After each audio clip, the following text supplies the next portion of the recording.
In this episode, Golden and I discuss Wizards, Tales of Arcadia. Full speed ahead. The Omega Beam. Full power.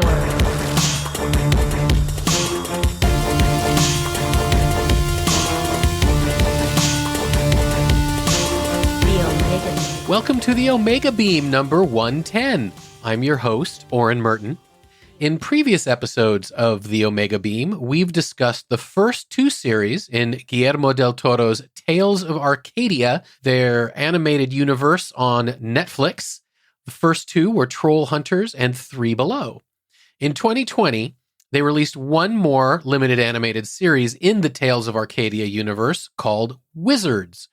So we don't give away any spoilers that you're not going to get out of the trailer. So if you haven't seen it yet, haven't finished Wizards, you're still good to go. So let's get to it. I am here with Golden to talk about Wizards, Tales of Arcadia, the final installment of the series Tales of Arcadia. This is a limited series as opposed to the others, which had multiple I don't know seasons. if we can say that it's the final since there's a movie that's going to be following it up. It's not the final product in this We are happy universe. to say that the story is not over. Yes, very much so.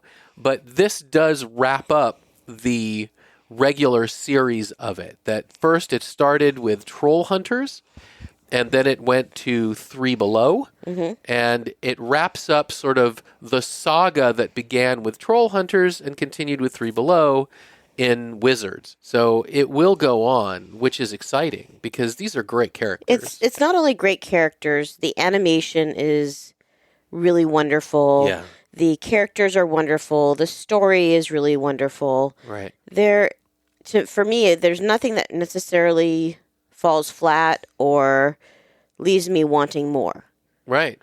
It actually ties everything up. It gives you enough about each of the characters so that you care about the different characters, even one of them that's just a big kind of idiot who you don't want to care for, but you kind of do just because he's got a little bit more substance. Yeah. And we didn't know what more there was to him when we first saw it because we hadn't watched the original Troll Hunters. So we didn't get to actually see where he started and where he got to. Yeah, that's something. We've mentioned it in the other episodes we did about the first two series, but to just mention it in this one as well, we kind of went at it from the middle. We started in the middle. We started with Three Below and really liked it, and then the Wizards limited series came out that wrapped up the three, but we'd never seen the first. And speaking of going backward, we just happened to watch Hellboy, the number 2, the other day, and it was like, oh, Troll Market. Oh. Guillermo Del Toro loves his troll markets. So it was just, and each one of them is different. You have the one that basically takes place in Arcadia. Mm-hmm. That's just mainly, these high school students. Yeah. Then you have Three Below, which brings in the alien and We're Not Alone.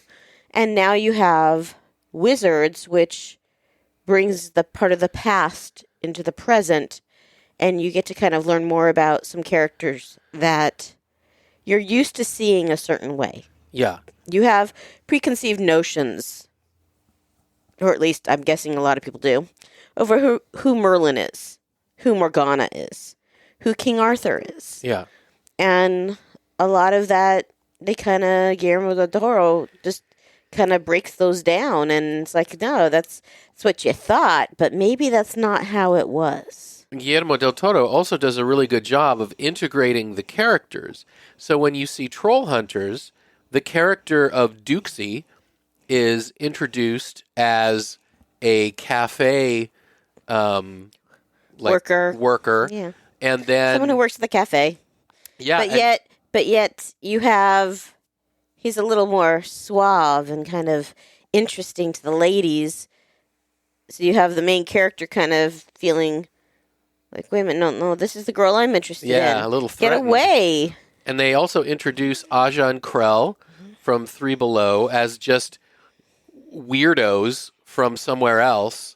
Cantolopia. Yeah, who seem to know a little bit more than they should.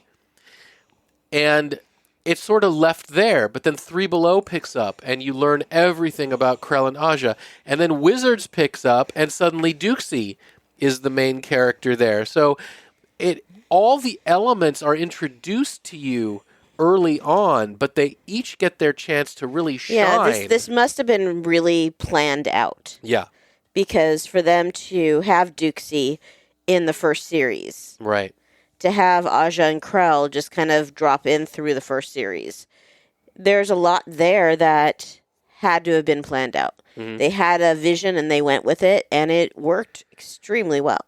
It did, and like the previous two series, in both episodes we mentioned that there are themes that are really appropriate for, younger and teen viewers, but they're never preached at you. You just sort of watch them unfold. And I think Wizards keeps that going, that characters make mistakes, characters act out of a sense of loyalty and morality, and it's not thrust in your face, but it's displayed in such a way that I think it has a lot of good messages for people as well. And again, it has an amazing cast. Yeah, just a crazy good voice cast, which helps, sell it as well. And you mentioned the animation.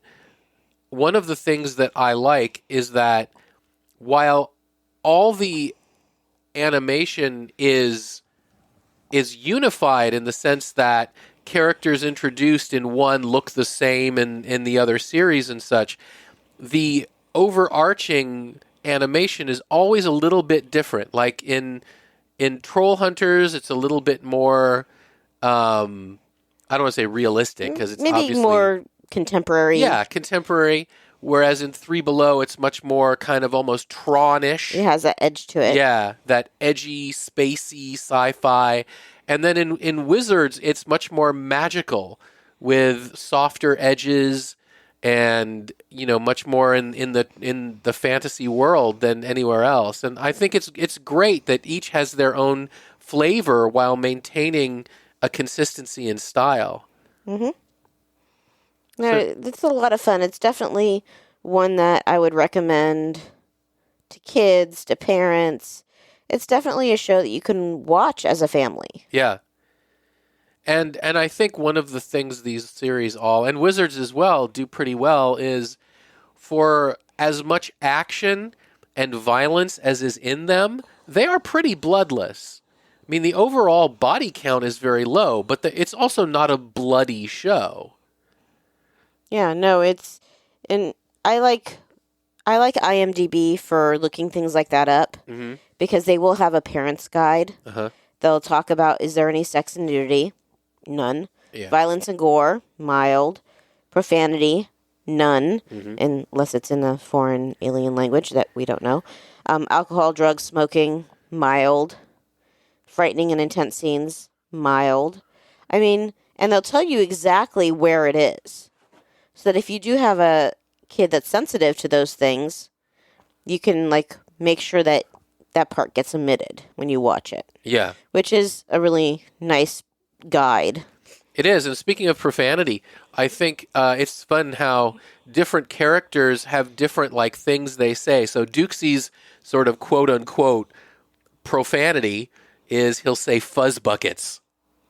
That's his thing. So, that's not going to sound particularly profane to anybody, but you get the idea that he's swearing because he's upset or worried or scared or something. So I think they do a good job of making it all ages while also not making it seem like they're toning it down.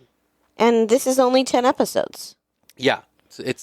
It's a limited series, so 10 episodes, and they're each 22 minutes, so not a ton of time investment required.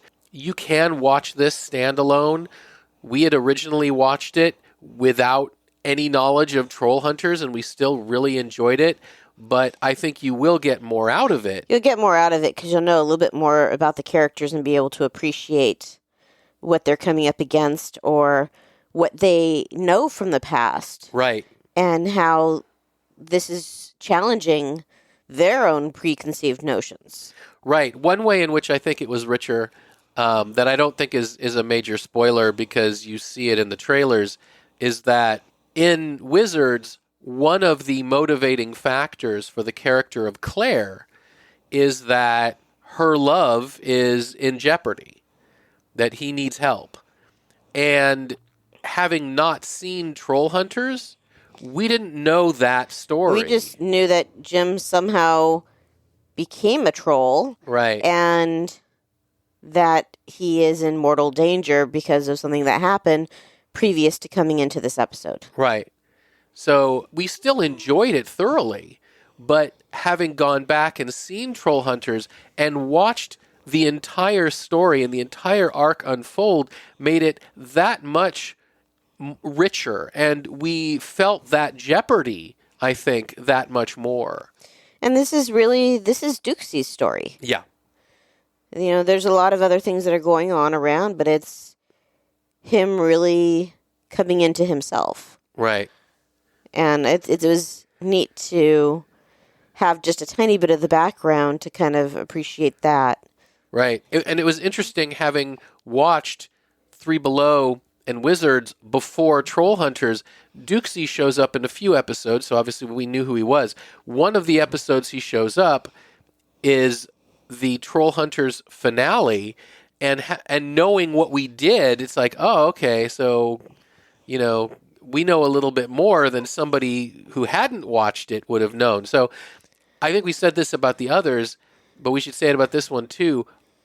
All of these bear rewatching because they're just that good, and you will pick up on new things. Yeah, you could watch, you know, the first, second, and third installments, and then go back and watch the first couple again and really get to see things that you just didn't notice. Absolutely. And the movie, I think, that they're coming out with is supposed to be out, I think, this year in 2021.